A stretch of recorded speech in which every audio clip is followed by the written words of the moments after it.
Bismillahirrahmanirrahim. Assalamualaikum warahmatullahi wabarakatuh. Alhamdulillah wa syukurillah.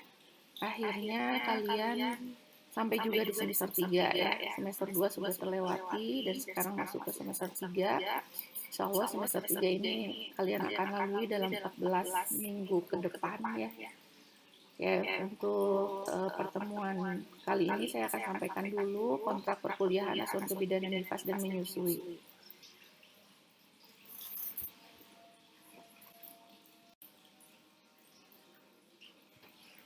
Ya, untuk kontrak perkuliahan kali ini saya akan sampaikan dulu.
Ya, selanjutnya capaian pembelajaran mata kuliah ini adalah mahasiswa mampu merencanakan asuhan kebidanan, merencanakan, mengimplementasikan, mengevaluasi ya.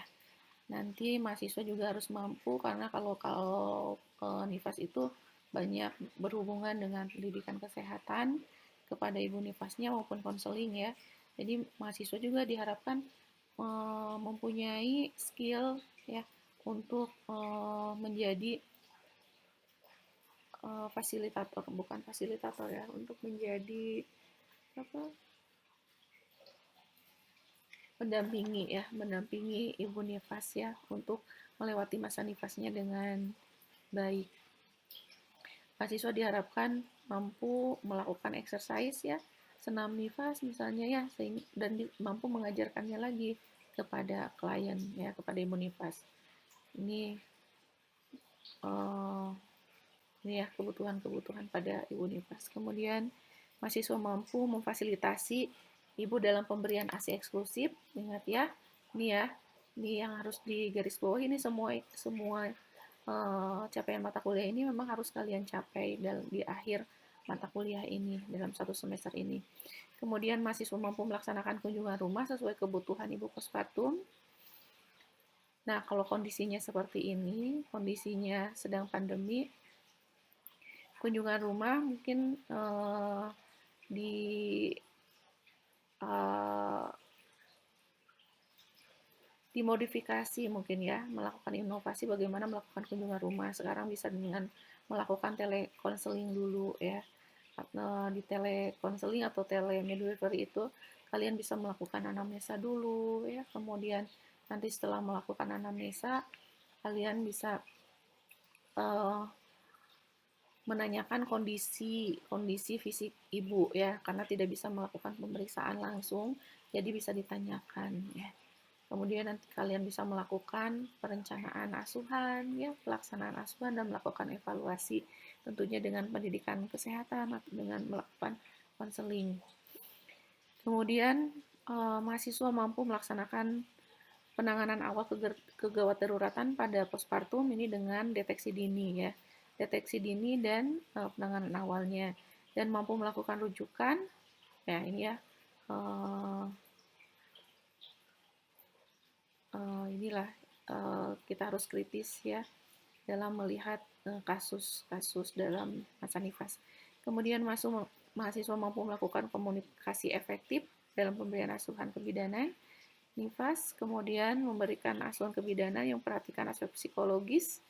Nah, ini yang jarang tersentuh ya, tapi mahasiswa ini harus mampu, harus aware ya, harus melihat dari sisi-sisi psikologis seorang ibu postpartum itu seperti apa, karena pada ibu postpartum itu nanti ada adaptasi psikologis ya, dari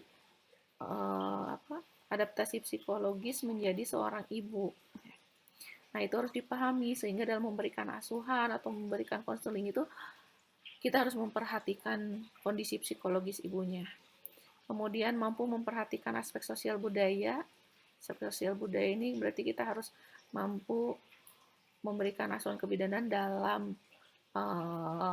tatanan budaya yang ada di masyarakat. Kemudian mahasiswa mampu melakukan asuhan kebidanan pada ibu nifas dengan memperhatikan etika dan hukum perundang-undangan sesuai dengan kewenangannya ya. Mampu menjelaskan kebutuhan gizi dalam asuhan kebidanan nifas dan kebidanan pada masa nifas. Mampu membuat pendokumentasian asuhan kebidanan nifas dengan menggunakan metode SWOT. Oke, ini tentunya yang akan dipelajari nanti sampai di akhir ya, akhir perkuliahan. Dan ini nanti yang akan dievaluasi oleh kami, baik menggunakan evaluasi evaluasi sumatif maupun evaluasi formatif, dan kita juga akan melakukan evaluasi skillnya dan sikapnya. Oke, untuk deskripsi mata kuliahnya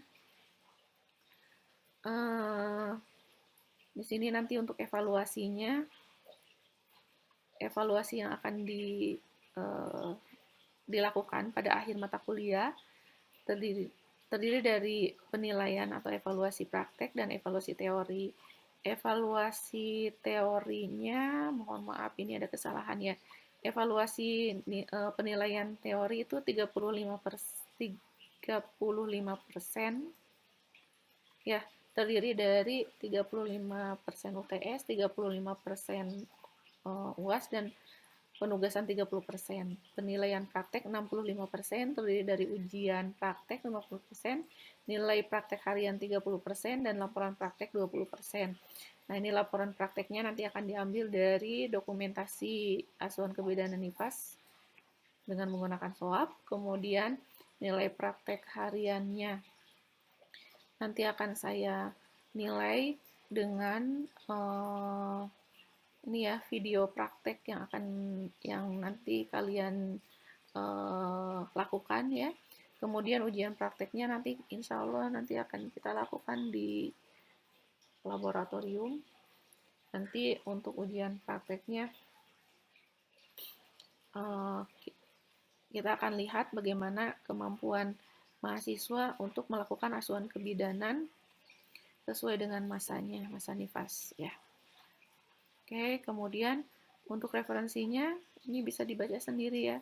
Untuk referensi ini kalian bisa mengunjungi websitenya Perpustakaan Poltekkes Bandung.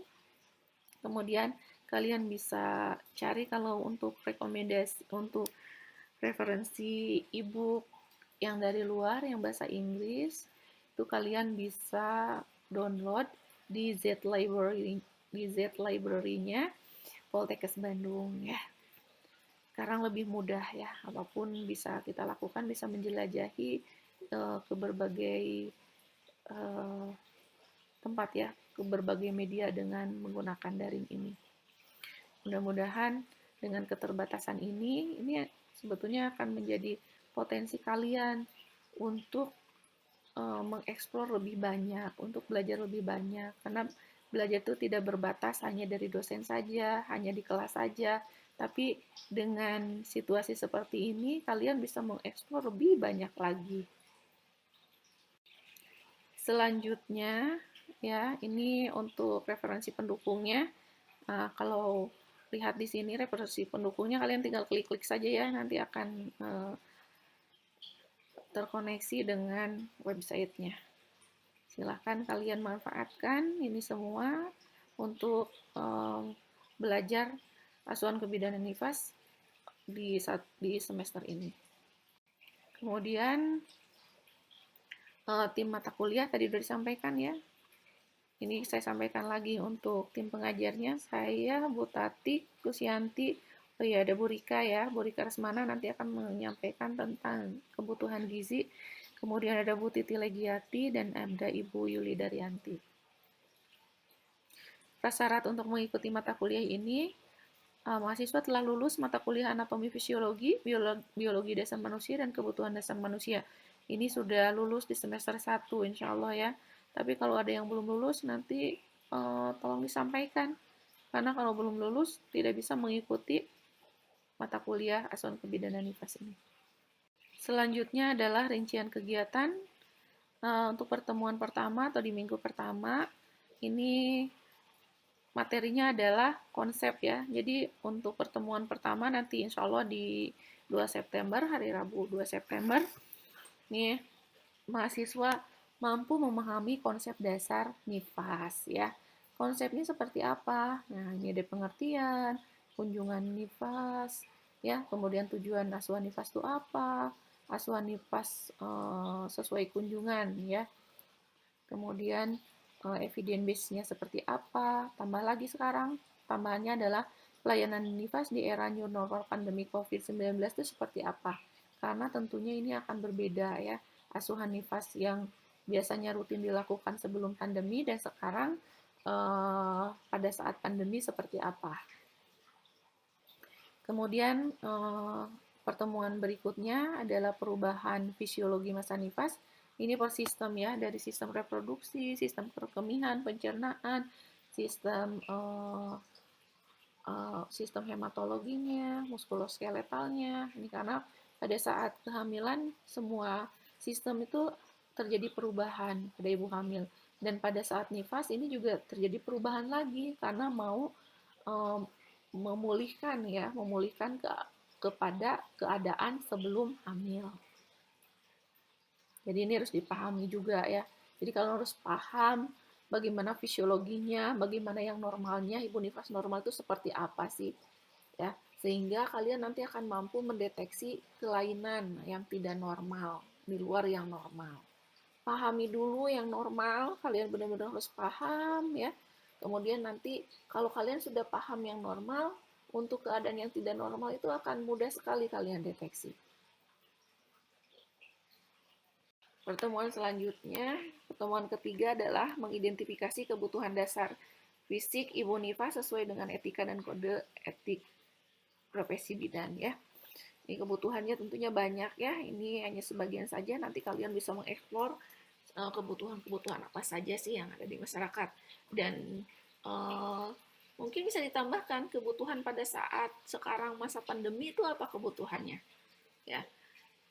Misalnya kalau sekarang tidak bisa melakukan kunjungan secara rutin karena memang dibatasi ya untuk melakukan kunjungan ke pelayanan kesehatan kecuali kalau ada keluhan atau dalam keadaan kegawat daruratan ya.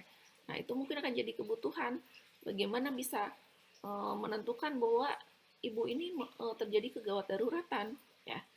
Ya tentunya ini juga akan menjadi kebutuhan penambahan kebutuhan pada saat masa pandemi ya. Saya sampaikan dulu ya untuk setiap kali pertemuan ini karena memang ada teori dan praktek, jadi teorinya 50 menit, kemudian prakteknya berarti berapa? 170 kali 2 ya. Berarti 240 menit ya. 240 menit untuk prakteknya saja. Artinya di sini setiap kali pertemuan memang saya desain ada prakteknya. Untuk pertemuan pertama tadi yang konsep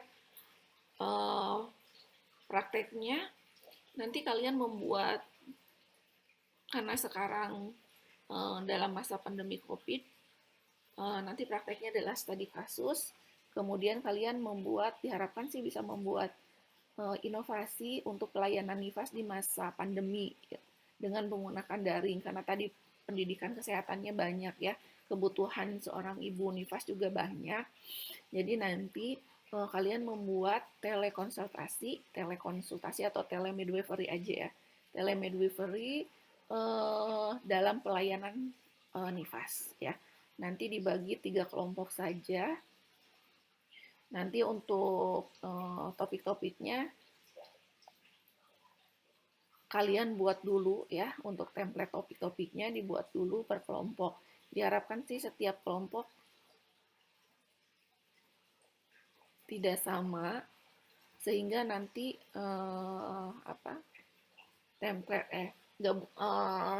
template-template yang topik yang sesuai dengan topiknya ini nanti akan kita gabung dari kelompok 1 dan sampai ke kelompok 3 ya. Oke, untuk pertemuan kedua juga sama karena itu masih konsep ya. Nanti mungkin ada studi kasus untuk prakteknya dan melanjutkan template untuk telemidwifery dalam asuhan nifas dengan menginsertkan topik-topiknya yaitu perubahan secara normal ya. Oke, karena kalian mungkin nanti udah dapat materinya. Kalau materi itu kan bahasanya bahasa medis, jadi nanti untuk template-template dalam telemidwifery-nya ini nanti silakan kalian menggunakan bahasa-bahasa yang memang bisa dipahami oleh masyarakat secara umum ya, dengan semua level tingkat pendidikan. Oke, kalau untuk pertemuan ketiga tadi ada kebutuhan masa nifas. Kebutuhannya, identifikasi kebutuhannya. Untuk prakteknya kita ambil dulu salah satu yaitu praktek senam nifas ya. Nah, praktek senam nifas ini nanti dibagi 3 kelompok juga ya. Dibagi tiga kelompok. Kemudian nanti metodenya discovery learning. Nanti untuk metode discovery learning ini setiap kelompok ini nanti dibagi lagi menjadi 3 kelompok kecil. Dalam satu kelompok itu dibagi 3 kelompok kecil Jadi kalau misalnya dalam satu kelompok ini ada 10 sampai 11 ya, misalnya atau 12 ya, ada 12 berarti dibagi 3. Satu kelompok itu dibagi lagi 3 kelompok kecil, jadi 4 orang.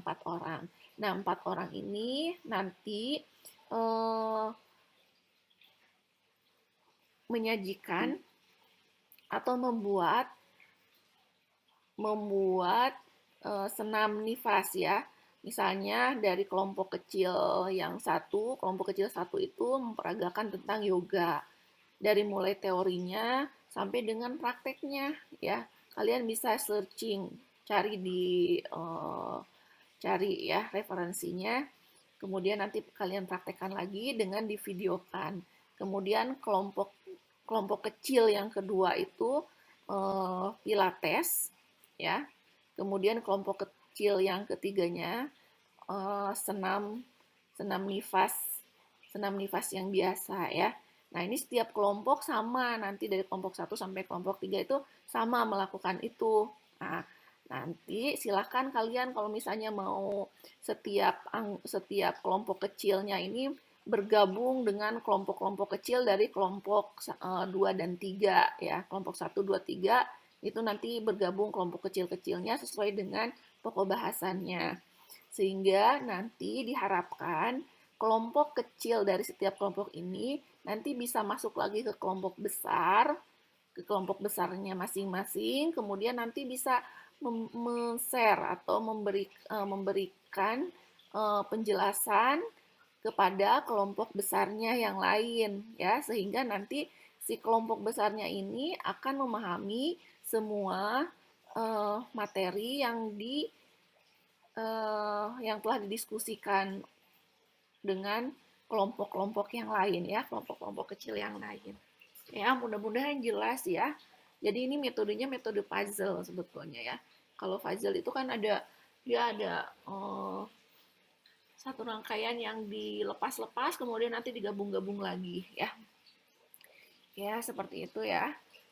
Kemudian pertemuan keempat, ini mahasiswa mampu memahami atau membuat daftar kebutuhan nutrisi. Oh, ini udah masuk ke materinya Bu Rika ya, tentang kebutuhan, ini masih kebutuhan dasar fisik Ibu Nifas, yaitu kebutuhan nutrisi dan cairan, serta nanti disampaikan juga komposisi gizi dalam ASI seperti apa. Ini prakteknya kami meng-create untuk prakteknya, kalian membuat daftar menu Ibu Nifas sesuai dengan kebutuhannya ya.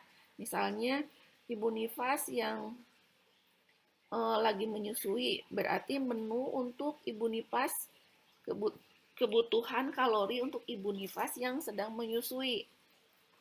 Ya. Tuh, misalnya ya contohnya. Nah, karena kalian sekarang di rumah ya, jadi prakteknya diharapkan kalian memang bisa membuat menunya ya, memasaknya gitu. Kemudian nanti kalian tampilkan ya. Itu kami harapkan sih seperti itu. Nah, untuk Untuk ini mungkin setiap individu harus melakukan ya. Jadi kalau kelompok kan agak susah ya. Jadi setiap individu saja. Jadi kebutuhan kalorinya berapa, nanti untuk contoh menunya seperti apa, contoh menunya. Boleh hanya salah satu aja yang dipraktekkan mungkin ya. Karena mungkin menunya diharapkan bisa dalam satu hari menunya apa saja ya. Menu satu hari itu seperti apa. Nanti kalian masak ya, kemudian nanti potokan. Ini kan semuanya di rumah ya, tidak ada yang di asrama kan, ya, tidak ada yang di kosan. Jadi semuanya diharapkan memang di rumah saat ini. Oke, lanjut untuk pertemuan kelima, ini adaptasi perubahan psikologis ya. Nanti prakteknya adalah studi kasus, kalian nanti membuat mengisi kuesioner IPDS ya. Nanti akan disampaikan ini oleh Bu Tia ya untuk IPDS-nya. Kalian pahami dulu. Ini kan sebetulnya sudah kalian dapatkan di semester 1. Jadi ini pengulangan saja dan penerapannya di sini.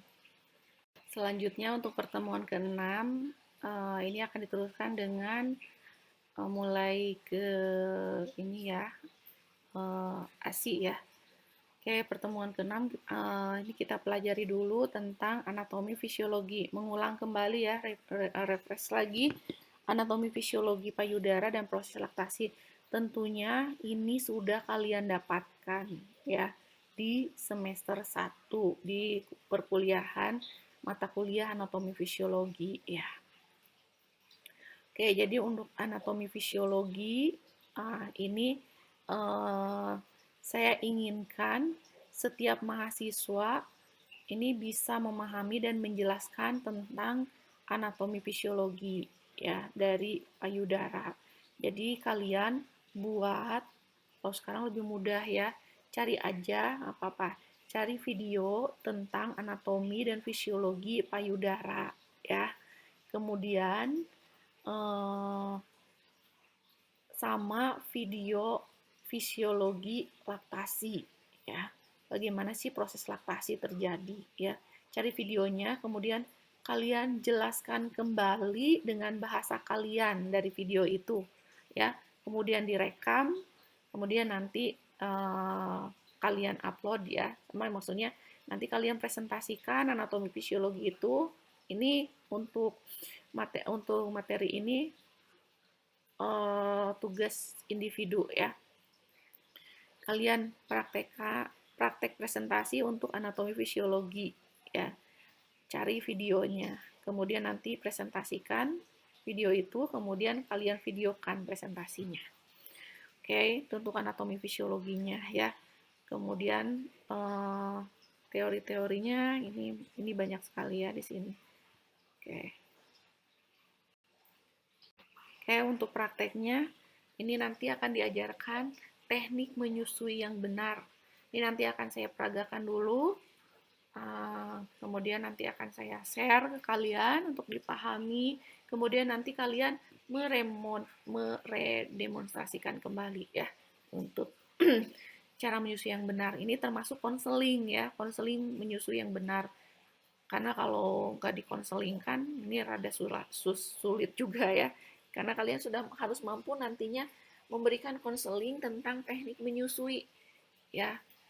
Karena biasanya cakupan ASI eksklusif yang rendah itu terjadi karena teknik menyusuinya yang tidak betul, sehingga lecet dan akhirnya ibu tidak mau menyusui bayinya karena kesakitan. Nah, kalian harus memahami ini sehingga kalian bisa mengajarkan kembali nanti kepada ibu nifas, ibu yang lagi menyusui, bagaimana menyusui yang benar biar tidak lecet ya. Kemudian pertemuan ke-7, memahami peran suami dalam keberhasilan menyusui ya. Nanti ini akan disampaikan oleh Bu Tati. Kemudian prakteknya adalah cara perawatan payudara pada ibu nifas ya. Oke ya. Nanti ini diperagakan dulu sama Ibu Tatiknya seperti apa, kemudian nanti kalian redemonstrasi kembali ya. Ini kita masih metodenya metode online ya, masih daring. Oke, setelah itu kita UTS dulu ya, setelah pertemuan ke-7 UTS dulu ya. Jadi UTS-nya sampai mana? Sampai materi yang ke-7, pertemuan ke-7. Dilanjut, setelah UTS, nanti kita akan masuk ke pertemuan ke-8. Pertemuan ke-8 ini deteksi dini komplikasi masa nifas ya, dan rujukan nih sampaikan oleh saya ya. Nanti untuk prakteknya adalah studi kasus. Ya, ini untuk pertemuan ke-8 ini nanti prakteknya ada studi kasus ya. Nanti kalian akan dikasih kasus, kemudian nanti kalian bagaimana mendeteksinya, kemudian bagaimana penata laksanaannya, baik penata laksanaan dengan konseling maupun dengan penata laksanaan deteksi dini secara penanganan awalnya, ya, seperti itu ya. Kemudian bisa dipahami ya sampai ini. Kemudian pertemuan ke-9 adalah mahasiswa dapat memahami faktor-faktor yang mempengaruhi masa nifas ya. Apa sih faktor yang mempengaruhi nifas dan menyusui ini? Ini tentunya kalau cari faktor-faktor ya, cari dari hasil penelitian ya, evidence base-nya ya. Nanti tolong dicari ini dari jurnal ya. Jadi kalian lihat jurnal-jurnalnya. Oke, untuk prakteknya karena salah satu faktor yang mempengaruhi dalam masa nifas itu adalah dalam menyusui itu adalah biasanya ibunya stres atau kurang tidur ya, sehingga ibunya butuh relaksasi.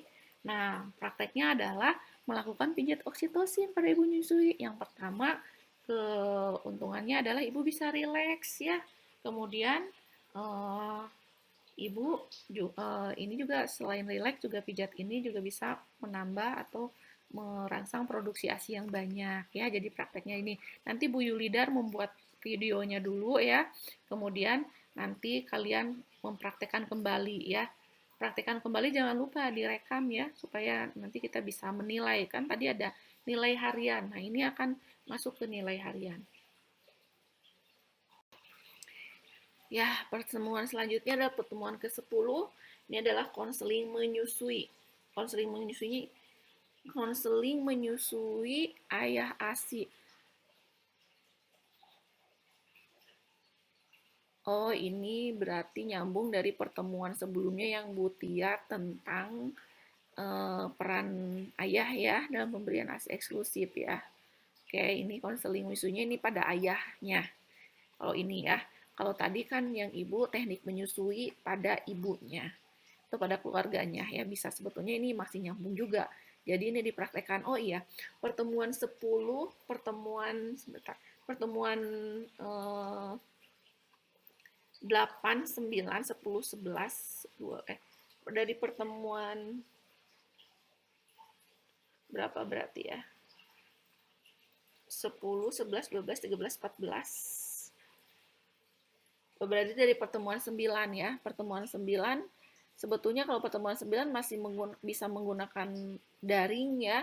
Nah, ini nanti pertemuan ke-10-nya, nanti ini kita langsung melakukan pertemuan offline ya. Jadi nanti prakteknya di lab ya. Jadi nanti konselingnya di lab. Jadi ada ini dulu, materi dulu mungkin ya sedikit ya, 50 menit, kemudian nanti langsung masuk ke laboratorium. Untuk praktek langsung. Oh ya, ini ada ya, ralat dulu ya.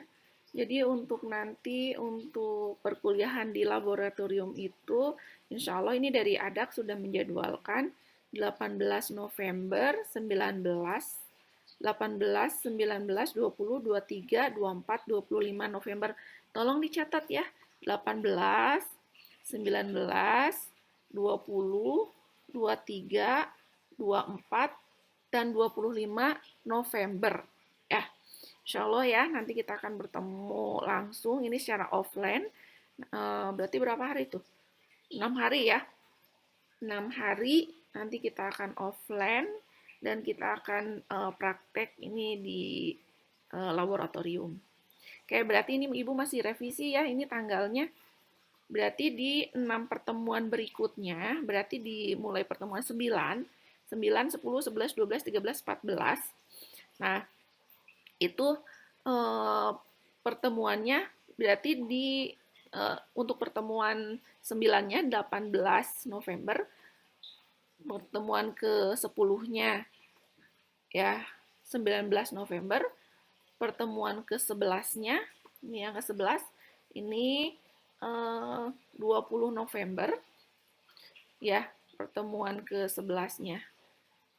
Ini udah mulai ke praktek memberikan asuhan dari mulai anamnesa, kemudian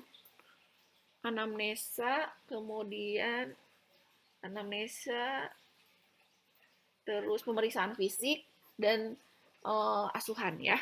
Ya, itu ya. Kemudian dokumentasi. Ya, lanjut pertemuan ke-12 ya. Berarti pertemuan ke-12 itu nanti di tanggal 23 November. 23 November ini pertemuan ke-12 ya. Ini kan tanggal 20 ya. Sebentar lihat dulu tanggal.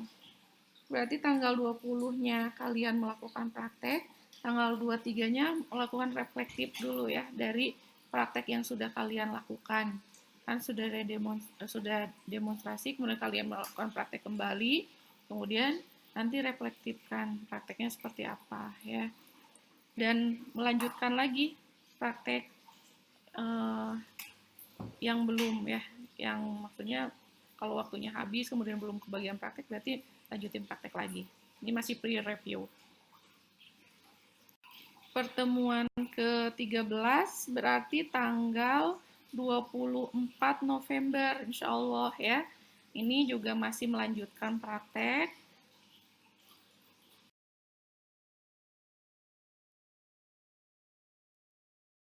Ya insya Allah pertemuan ke-14, pertemuan terakhir ini juga masih melanjutkan praktek ya.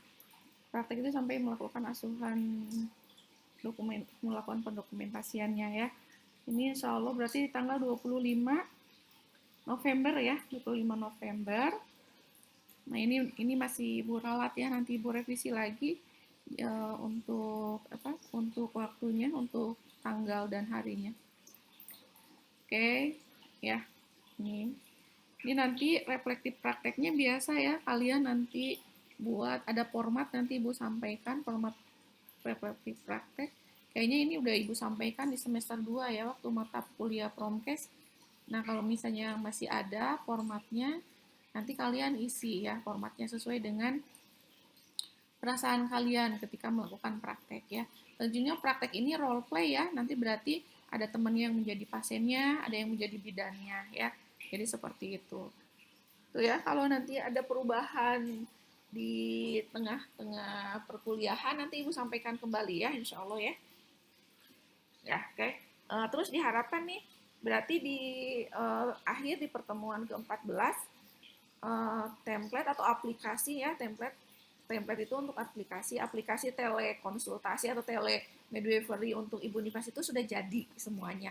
Kalian bisa masukin, insertkan video kalau untuk praktek video-video yang sudah kalian buat ya.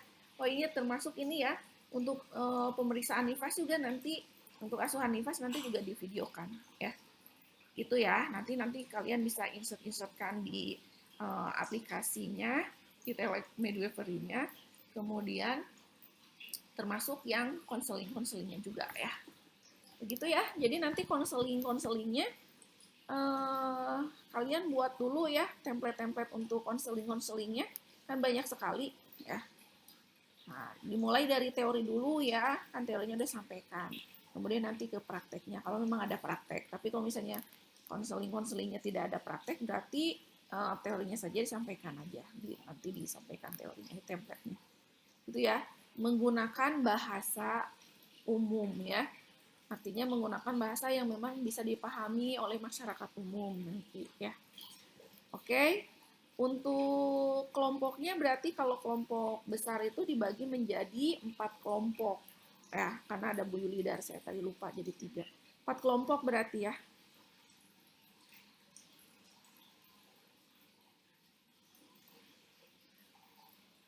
Oke ya, begitu ya, dibagi jadi 4 kelompok. 4 kelompok besar. Kemudian nanti untuk materi-materi ini sebagian besar menggunakan student center learning. Jadi kalian membuat presentasi, mencari literatur, kemudian nanti mendiskusikannya di kelompok, kemudian nanti mempresentasikannya. Presentasinya divideokan saja ya. Untuk penilaian tugas. Ya. Jadi nanti tugasnya ini berarti ada nanti ada 7 kelompok ya. Jadi ada yang 4 kelompok, ada yang 7 kelompok. Kalau yang 4 kelompok buat yang prakteknya, kemudian kalau yang untuk yang 7 kelompok untuk yang teorinya. Nanti kelompok 1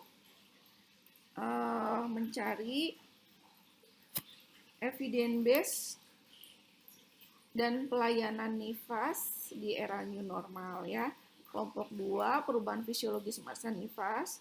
Kelompok 3 pemenuhan kebutuhan dasar fisik masa nifas. Kelompok 4 pemenuhan kebutuhan kelompok 4-nya perubahan psikososial masa nifas. Kelompok 5-nya laktasi ya, proses laktasi dan menyusui. Kemudian kelompok 6-nya peran suami dalam keberhasilan ASI eksklusif. Kelompok 7, kelompok 5, kelompok 6.